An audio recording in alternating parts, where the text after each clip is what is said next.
টাকামূল certificate ছাড়া সৌদিতে যে সকল নতুন প্রবাসীরা যারা আসতে চাচ্ছেন তাদের ভিসা সৌদি এম্বাসি অ্যাভেলেবেল দিচ্ছে। অ্যাভেলেবেল লোক কিন্তু অলরেডি সৌদি আরবে চলে আসছে, অনেকের কাজ হচ্ছে, অনেকে চলে আসছে। আপনার হবে। অনেকেই বলতেছেন যে ভাই আমাদের এজেন্সি টাকা চাচ্ছে। দেখেন স্ক্রিনে আমি কমেন্টের উত্তরগুলো দিয়ে দিচ্ছি।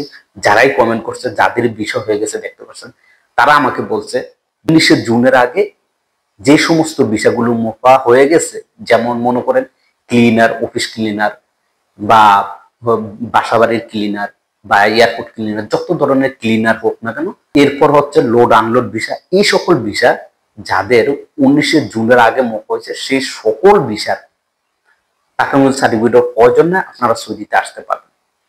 তো যে সুযোগটি দিয়েছিল 3 তারিখ পর্যন্ত, সেই সুযোগে এই যে যত লোক 19 জুনের আগে মোপা হয়েছে তাদের মাত্র 20% লোক সৌদিতে আসতে পারছে। বাকি যাদের ছিল তারা সমস্যা ছিল, যার কারণে সৌদি এম্বাসির পক্ষ থেকে আবারও একটি আপডেটে, যে আপডেটটি আমি গত সপ্তাহ আপনাদেরকে দিয়েছি, স্ক্রিনে দেখতে পাচ্ছেন, যেখানে বলে দিয়েছি যে সৌদি এম্বাসি তারা একটি নতুন আপডেট দিয়েছে যে এই জুলাই মাসের 30 তারিখ পর্যন্ত আপনাদেরকে একটি সুযোগ দিয়েছে যে আপনাদের কোনো ধরনের সার্টিফিকেট প্রয়োজন নেই, আপনাদের ভিসা স্ট্যাম্পিং হবে, আপনাদের ভিসা হবে, আপনারা সৌদিতে আসতে পারবেন।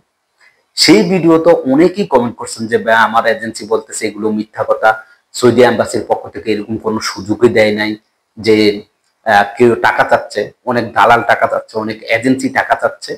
ভাই এগুলো হচ্ছে হয়রানি, আপনাদেরকে হয়রানি করার জন্য। কিছু কিছু এজেন্সি আছে সৎ এবং ভালো নিষ্ঠার সাথে কাজ করে, কিছু কিছু এজেন্সি আছে মাদার সোট টাইপের, আপনাকে ফারিয়ে যত খাইতে পারবে ততই তাদের লাভ। তাদের খাইতে খাইতে তাদের জিহ্বা এত বড় হয়েছে যে বলার বাইরে, তাদেরকে এখন আপনি ধরতে পারবেন। তাদের উর্ফে তাদের বড় বাপরা বসে থাকে, যে বাপদেরকে টাকা দিয়ে তারা ব্যবসা করে যাচ্ছে। যাই হোক, এটাই বলবো যে 100% স্ক্রিনে দেখতে পাচ্ছেন অনেকের কমেন্ট গুলো আমি দিয়ে দিছি। অনেকেই যে আলহামদুলিল্লাহ ভাই আমাদের বিষয়টা হয়ে গেছে, সার্টিফিকেটের প্রয়োজন হয় না। কাদের? প্রথমত লোড আনলোড, দ্বিতীয়ত হচ্ছে ক্লিনার, অফিস ক্লিনার, ধরনের ক্লিনার আছে, সকল ক্লিনারদের জন্য কোনো ধরনের টাকামূল সার্টিফিকেট অর্থাৎ কাজের দক্ষতার সার্টিফিকেট প্রয়োজন না। আপনাদের বিশেষ সকল কাজ এইভাবেই হবে, এভাবে করে আপনারা আসতে পারেন। যদি আপনার এজেন্সি আপনার কাছে টাকা দাবি করে, সাথে সাথে তাকে আইনের আওতায় তুলে দেন। আর যদি সেটা না পারেন তাহলে তাকে প্রমাণ দেখান, যে আমাদের ভিডিও থেকে স্ক্রিনশট নেন, যে প্রমাণ দেখান যে অ্যাভেলেবেল লোক যাচ্ছে, তারা কিভাবে যাচ্ছে সার্টিফিকেট ছাড়া। যদি আপনার কাছে টাকা চায় তাহলে যে টাকা চাইবে তার ভিডিও করেন, ভিডিও করে আমাদের মাঝে দিয়ে দেন বা আপনি সোশ্যাল মিডিয়া শেয়ার করে দেন, যাতে করে তাদের মুখোশগুলো আপনারা জনসম্মুখে দিয়ে দিতে পারেন। বাংলাদেশে অবস্থানরত সৌদি এম্বাসি এত বড় ঘোষণার পরও তারা কিভাবে জালিয়াতি করতে পারে।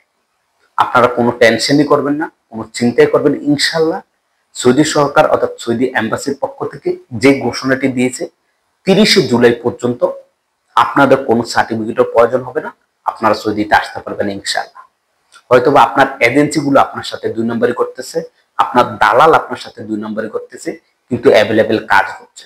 হয়তোবা একটি সমস্যা হতে পারে, সেটা কি দেখেন, বাংলাদেশের প্রত্যেকটা এজেন্সিকে কিন্তু সৌদি এম্বাসিতে একদিন যাওয়ার অনুমতি নেই।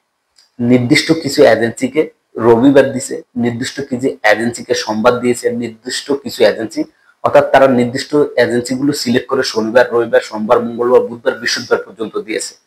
তো এই বৃহস্পতিবার পর্যন্ত কিন্তু তাদের সময় নেই, কারণ তাদের সিরিয়াল আছে, একজনের পর একজনের সিরিয়াল। যদি এই সপ্তাহে না হয় পরের সপ্তাহে আপনার এজেন্সি পড়বো, পরের সপ্তাহে না হলে এর পরের সপ্তাহে কিন্তু আপনার এজেন্সি ভিসাগুলো জন্য সেখানে দিতে পারবে, সেখানে আপনার ভিসা কাজ কমপ্লিট করে দিতে পারবে। কিন্তু হয়তো বা আপনার এজেন্সির এরকম কোনো সমস্যা আছে, যার কারণে এই ডেট লাইনটা, যে ডেটে তারা তাদের পাসপোর্ট বইগুলো জমা দেয় সৌদি এম্বাসিতে, সেই ডেট যদি না হয়, সেক্ষেত্রে হয়তো আপনার সাথে আপনার এজেন্সি কিছু মিথ্যা কথা বলতে পারে বা এর জন্য আপনাকে মিথ্যা বলে টাকা খাইতে পারে। জাস্ট এটাই। আশা করি বুঝতে পারছেন। আজকের মতো আমি এখানে বিদায় নিচ্ছি। সবাই ভালো থাকবেন, সুস্থ থাকবেন। আল্লাহ হাফেজ।